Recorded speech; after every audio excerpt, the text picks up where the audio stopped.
texto, Atos, capítulo 4, do versículo 23 ao versículo 31. Todos encontraram? Digam amém. Pode ficar sentado, nós não faltaremos com reverência sentado. A reverência está no seu coração. Uma vez soltos, procurava os irmãos e lhes contaram quantas coisas lhe haviam dito os principais sacerdotes e os anciãos. Ouvindo isto, unânimes, levantaram a voz a Deus e disseram: Tu, soberano Senhor, que fizeste o céu, a terra, o mar e tudo que neles há, que disseste por intermédio do Espírito Santo, por boca de Davi, nosso pai, teu servo, porque se enfureceram os gentios e os povos imaginaram coisas vãs. Levantaram-se os reis da terra e as autoridades ajuntaram-se a uma contra o Senhor e contra o seu ungido. Porque verdadeiramente se ajuntaram nesta cidade contra o teu santo servo Jesus, ao qual ungistes Herodes e Pôncio Pilatos com gentios e gente de Israel, para fazerem tudo o que a tua mão e o teu propósito predeterminaram.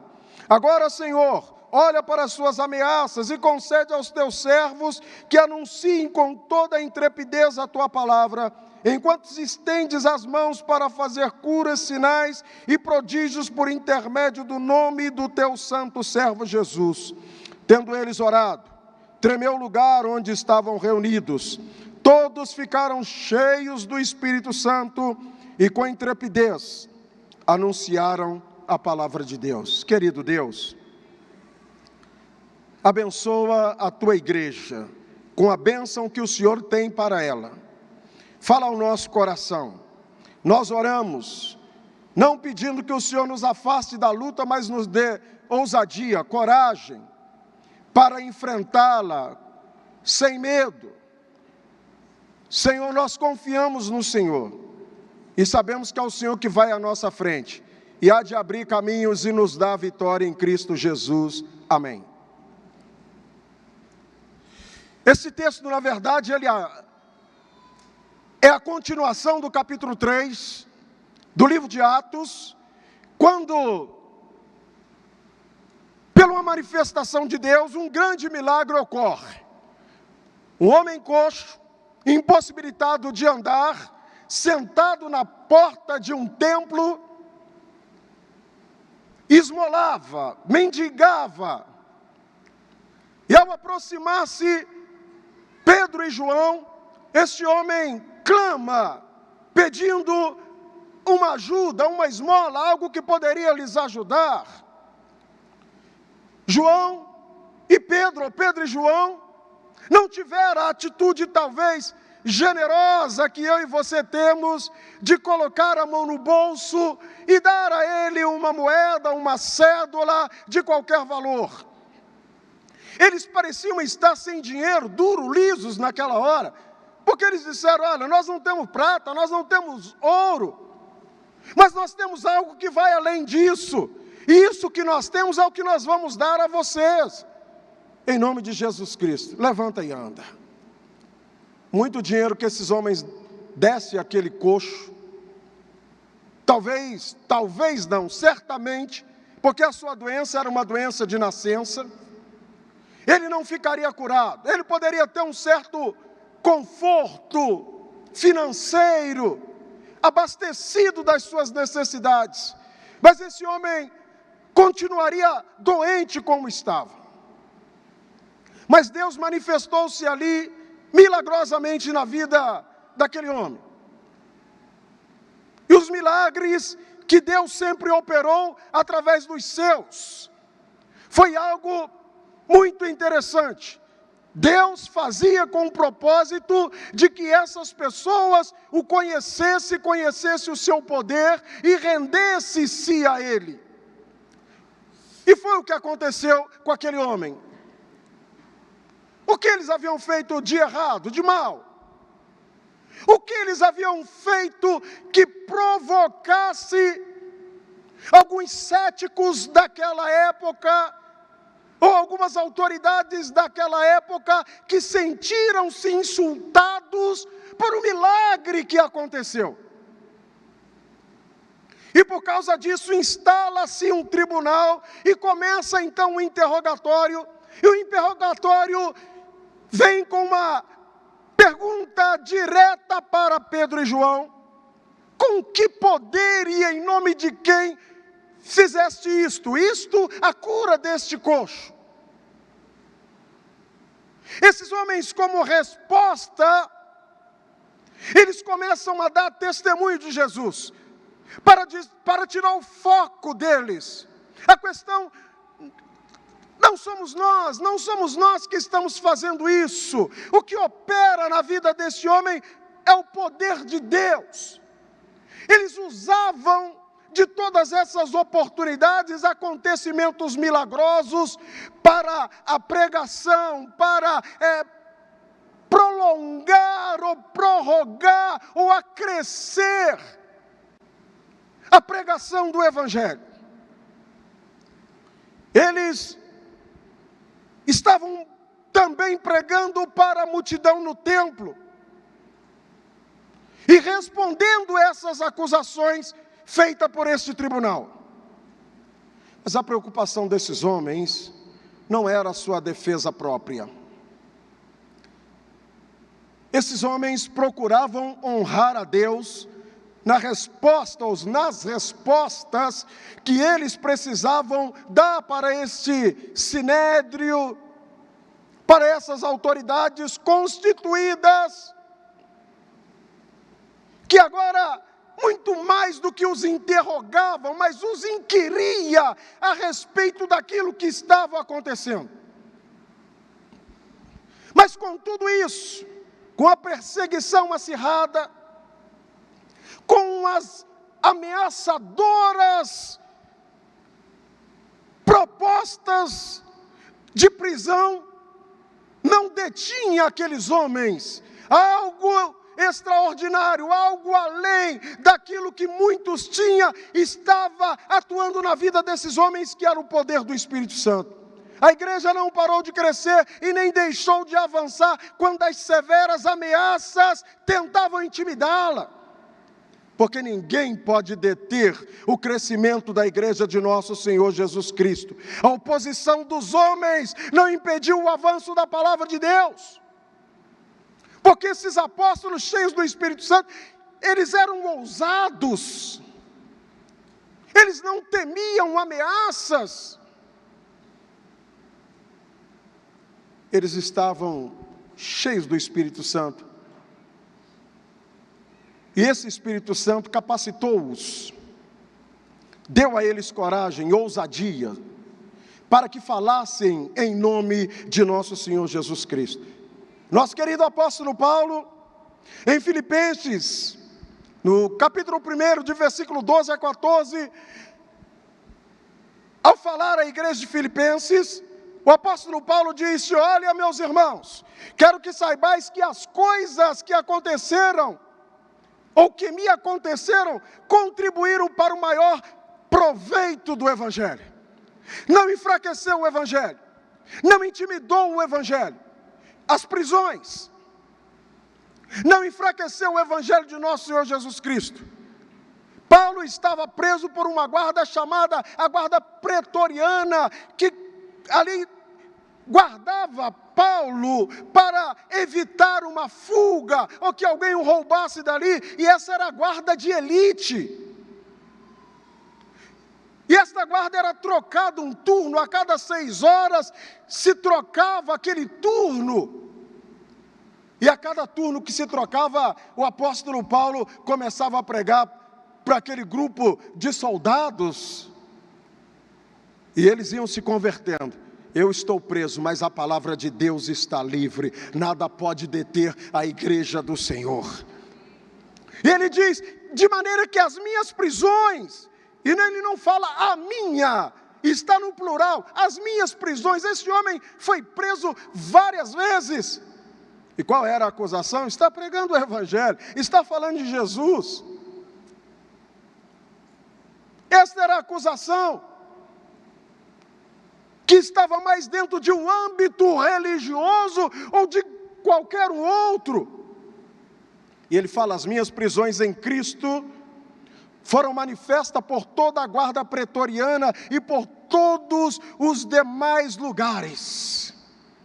E muitos dos irmãos, no Senhor, tomando ânimo com as minhas prisões, ousam falar a palavra de Deus mais confiadamente, sem temor. Parecia que isso intimidaria a igreja. Paulo foi preso, gente, a coisa está pegando.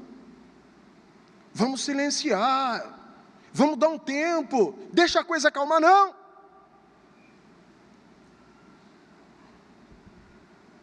Essa igreja pregava com mais ousadia, com mais autoridade, em meio às maiores perseguições, que a igreja mais cresceu, que a igreja ficou mais ousada. Eles podiam, meus irmãos, prender os apóstolos, mas o evangelho não.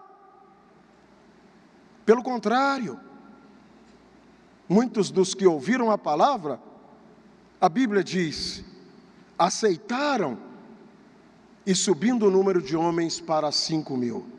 Isso era em meio à mais terrível perseguição. Diante, meus irmãos, dessa proibição, os apóstolos agora reagiram. Porque o que dizia para eles? Olha, é melhor vocês pararem de falar nesse nome. A situação vai piorar se vocês continuarem. Mas esses apóstolos reagiram com uma resposta àquele sinédrio, aos seus inquiridores. Eles agora desafiam aquele tribunal a julgar. É justo obedecer a Deus ou a vocês? A igreja tem uma ordem. A igreja tem uma autoridade. Deus outorgou poder a você, igreja presbiteriana de Manaus, a você que está aqui, a você que está agora nos assistindo por meio das redes sociais. Deus nos deu uma autoridade, e essa autoridade não tem poder neste mundo que possa nos tirar. Ninguém pode nos impedir da proclamação do Evangelho de nosso Senhor Jesus Cristo. Porque é a autoridade de Deus sobre as nossas vidas. Esses discípulos disseram, olha, nós não podemos deixar de falar dessas coisas que vimos e ouvimos. Castigados por causa do povo, mas a igreja glorificava a Deus pelo que estava acontecendo. 1995, a nossa igreja avança com seu crescimento que ninguém pode deter, porque é Deus que faz crescer essa igreja. E no nosso barco Zane Silva 3, Zane Silva 3 andava para Canoa.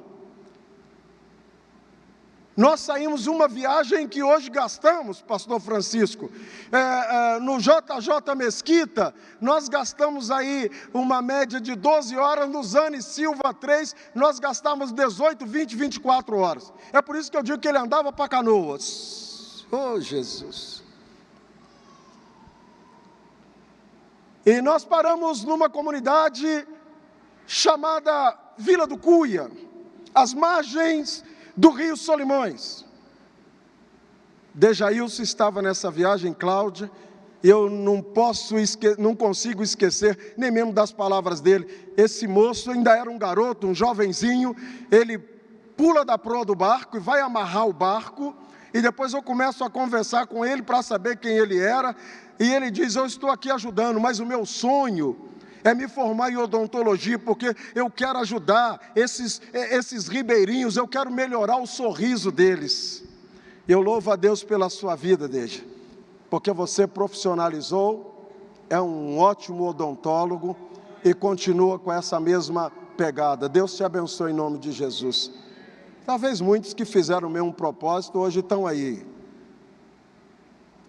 Meus irmãos, agora, a ordem daquela comunidade, 1995, a igreja da Vila do Cuia, a Vila do Cuia, não existia uma igreja evangélica. Existia uma única igreja romana, não existia uma igreja evangélica.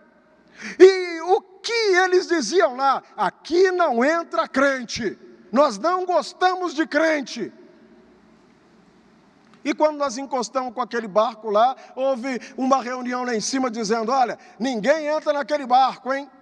Barco, gente, um barco chegando numa comunidade, naquela época, a pessoa que mais entendia de saúde na cidade de Anamã era a minha esposa. A minha casa ficava assim. Quem viajava naquela época se lembra, a igreja mandava medicamentos para a minha casa, porque a minha esposa administrava, cuidando da saúde daquele povo ali na cidade. Vinha gente de todas aquelas comunidades e vilas para Anamã para ser atendida na nossa casa.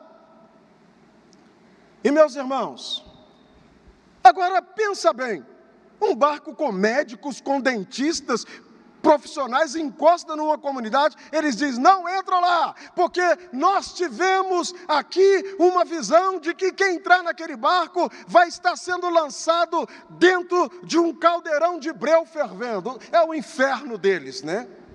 E todo mundo tinha medo, gente doente querendo entrar no barco não podia. 1995, não existia uma igreja evangélica na Vila do Cuia. E nós começamos a pregar o evangelho. Toda segunda-feira nós saímos num barquinho de Anamã para ir para a Vila do Cuia, para pregar o evangelho ali naquele lugar. Eu já contei isso aqui, mas vou repetir. Um senhor por nome de Cláudio Honor, o neto dele hoje é o nosso missionário naquela igreja. E onde eu entrava, todas as casas que eu entrava, ele sentava na escada, eu falava de Jesus, e depois que eu terminava de falar de Jesus, eu saía e ele saía também. Eu ia para outra casa, ele ia, mas esse homem estava totalmente embriagado. Eu digo, agora você imagina, um pastor, um missionário, acompanhado por um ébrio, por alguém que tomava da número 1 até a 61.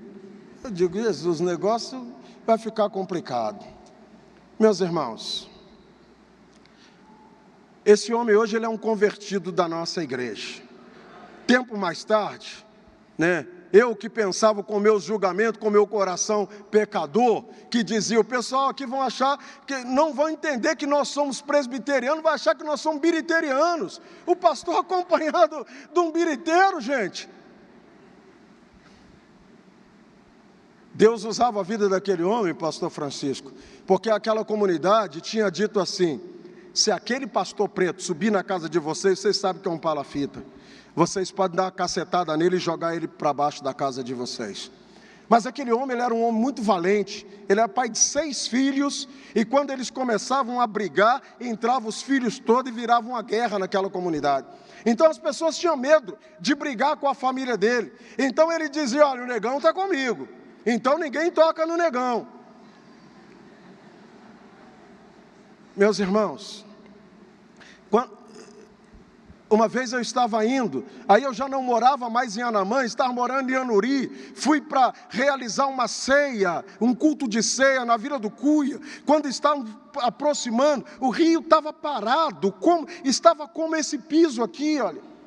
E de repente, não sei, algo aconteceu, o nosso bote simplesmente capotou e virou de boca para baixo, e nós ficamos ali naquela água, batendo água uns 40 minutos, mas a ordem da comunidade é, ninguém vai lá salvar ele.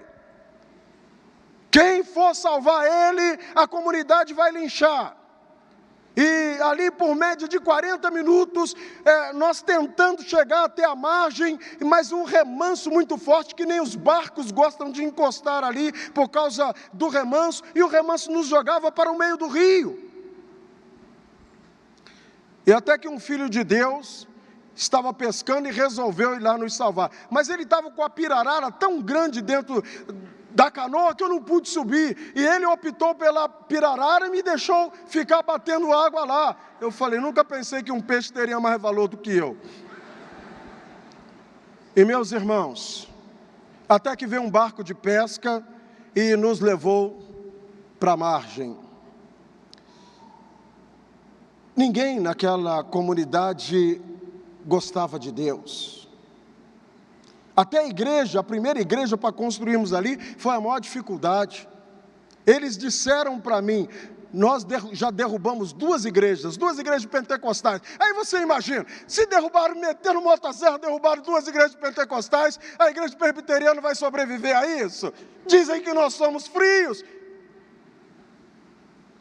É porque não conhece essa igreja, porque não conhece o calor espiritual que existe na vida desta igreja, porque não conhece a vida de oração desta igreja, porque não conhece a vida missionária desta igreja.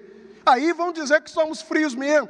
Mas, meus irmãos, imagine só, duas igrejas pentecostais já haviam picado toda ela e jogado no chão. E quando começamos a medir para construir a igreja, a senhora disse, nós vamos jogar esta igreja no chão. Bom, a igreja está lá.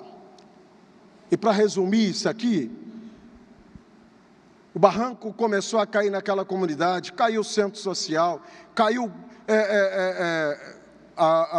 centro comunitário, caiu a casa de saúde, caiu todas as coisas, campo de futebol. Mas quando chegou na igreja, o barranco deu uma volta e continuou caindo lá, nossa igreja ficou lá em pezinho.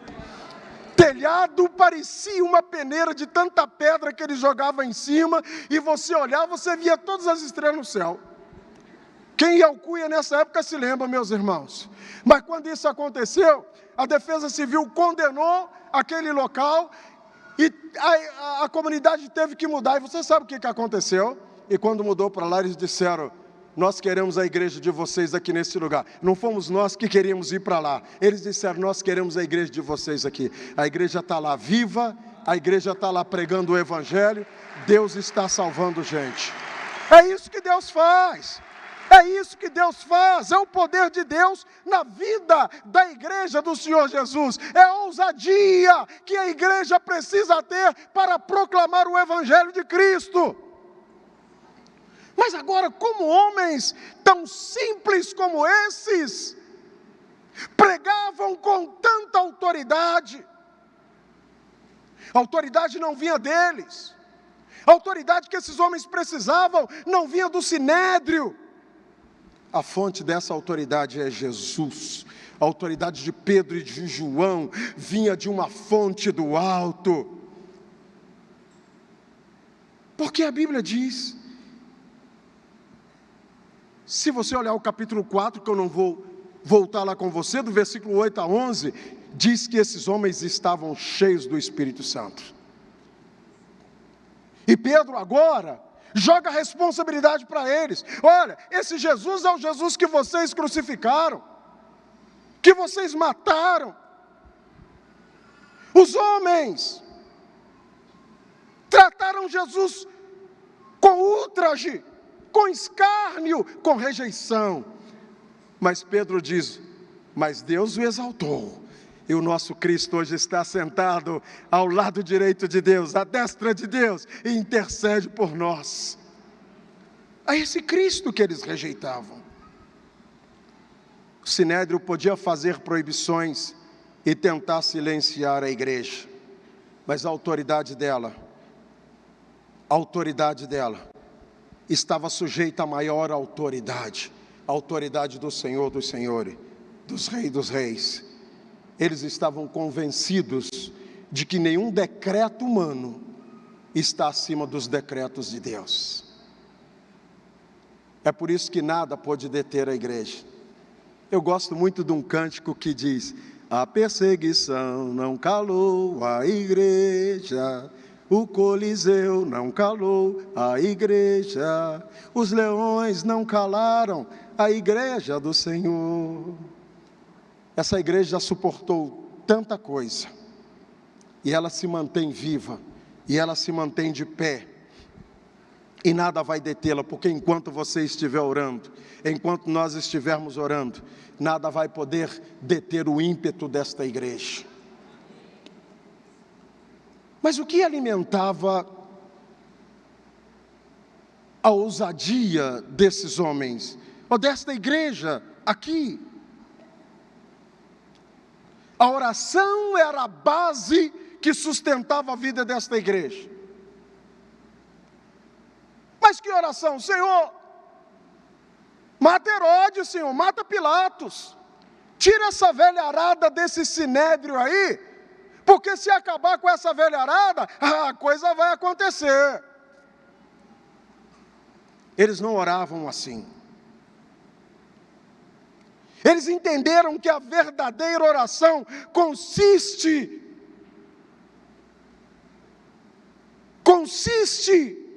em pedir a Deus que faça a sua vontade. Não consiste em dizer a Deus o que Deus deve fazer, ou o que Deus precisa fazer, mas pedir que Deus faça a vontade dEle, em nós, por meio de nós e através de nós. É pedir que a vontade de Deus seja feita na terra, não que a vontade humana seja feita no céu. Porque nós temos a tendência de orar e pedir para Deus que a nossa vontade, que a minha e a sua vontade seja feita no céu. Esses homens poderiam ter orado para que Deus mandasse fogo do céu, elimina tudo isso aí, Senhor, e a igreja vai caminhar, não. Eles oraram pedindo a Deus, dá-nos capacidade para sermos servos, para falar a sua palavra com toda a intrepidez.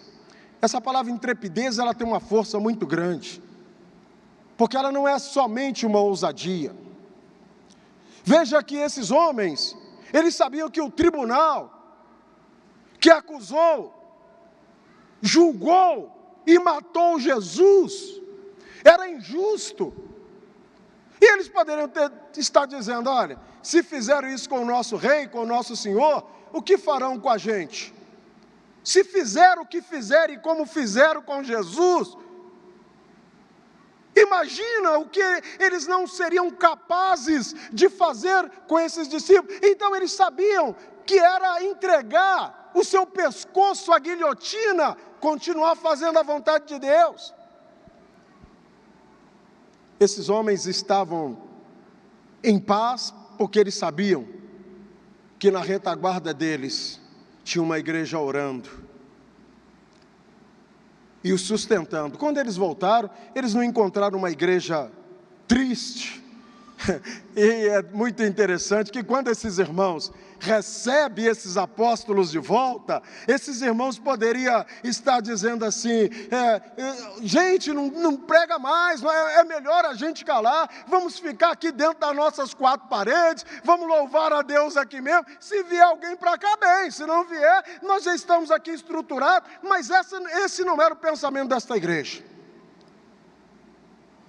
Essa igreja estava orando, Senhor, dê a eles capacidade de pregar o Evangelho com desassombro, sem medo, sem estarem assombrados.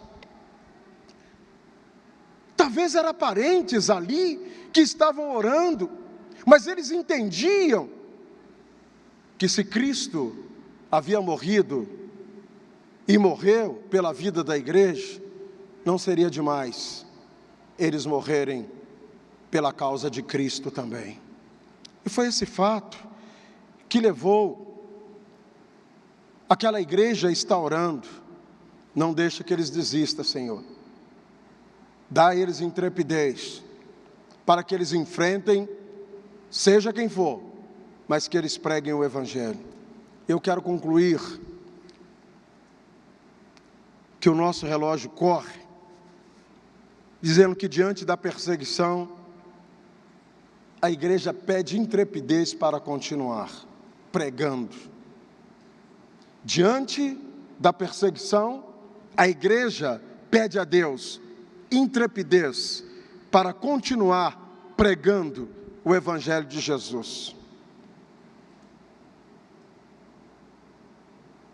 Às vezes nós nos sentimos fracassados, sem forças. É esse momento que nós precisamos nos recorrer a Deus em oração, para que Deus nos renove as forças.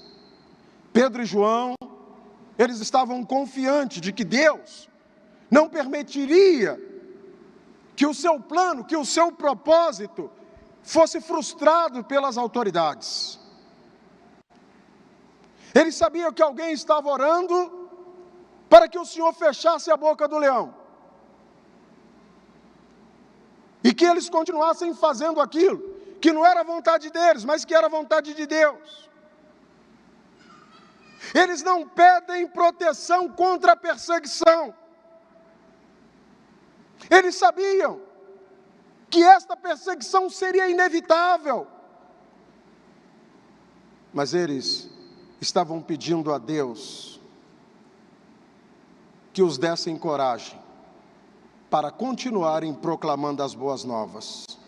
Eles oravam pedindo coragem. Eles não pretendiam enfrentar tudo com as suas próprias forças. Eles colocaram tudo nas mãos de Deus. Eu quero concluir orando, e depois pastor Francisco estará impetrando a bênção, dizendo para você que talvez você tenha sofrido uma perseguição, seja no seu trabalho. Eu vou sair desse trabalho, Senhor, se o Senhor não tirar aquele gerente de lá, aquele chefe, se o Senhor não mandar aquele encarregado embora, é eu que vou embora, eu não aguento mais. Quanta gente tem deixado, não dá mais para ficar aqui nessa faculdade, é tanta perseguição, parece que só porque eu sou crente, me perseguem. Senhor, tira esse professor daqui, Senhor, troca esse diretor, Senhor. Deus não vai fazer isso não. E não vamos orar assim não. Eu quero incentivar você a orar pedindo a Deus: Senhor, me dê sabedoria e coragem para sobreviver a essas ameaças. E me dá uma oportunidade de compartilhar a minha fé com esse homem, Senhor. Transforma a circunstância numa oportunidade de proclamar o Evangelho de Jesus. Foi isso que esses homens fizeram. A igreja cresceu. Começou com um grupo pequeno, com 12. Foi para 120, 5 mil, 3.120, 5.120. Aí começa a dizer, aumentava o número dos apóstolos. Daqui a pouco estava dizendo, a multidão. E depois diz, multidões. É porque esses homens nunca pediram para Deus: Senhor, tira esses homens do poder. Mas Senhor, dê-me ousadia para falar da fé que o Senhor tem colocado no meu coração por eles. Vamos mudar a oração a partir de hoje? Eu quero convidar você a se colocar em pé.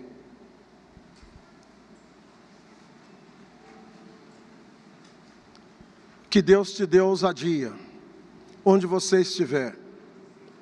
Nós precisamos compartilhar a nossa fé. Senhor, a situação está ficando difícil. Não está não. Deus está nos dando uma oportunidade para mostrar o nosso crescimento. Entenda que os períodos em que a igreja mais cresceram, ou que a igreja mais cresceu, foi em meio às maiores perseguições. Igreja não pode ficar quieta, em paz, tranquila. Igreja precisa de luta, para que ela continue marchando como igreja do Senhor Jesus. Senhor, há tantos anos, há tantos séculos, a igreja do Senhor vem sofrendo ameaças. Senhor, o que mais ouvimos nesses últimos anos é que a igreja seria impedida de pregar. Ninguém pode impedir a tua igreja. Ninguém cala a voz do Senhor que ecoa por meio dos teus filhos e filhas quando fala do teu evangelho, Senhor. Ninguém pode deter a igreja. Não foi as épocas mais difíceis em que cristãos eram queimados que a igreja parou de crescer. Pelo contrário, ela cresceu mais. Os leões ferozes, eles devoraram o corpo, mas não devoraram a alma de ninguém, Senhor. E o próprio Estevão, no seu apedrejamento, numa morte tão cruel, muito mais gente talvez tenha sido salva na sua morte do que na sua vida. Nós queremos ser assim, Senhor. nós te apresentamos a Igreja Presbiteriana de Manaus. E nós te agradecemos por tantos lugares que nós estamos, por tantos homens e mulheres de Deus, homens simples.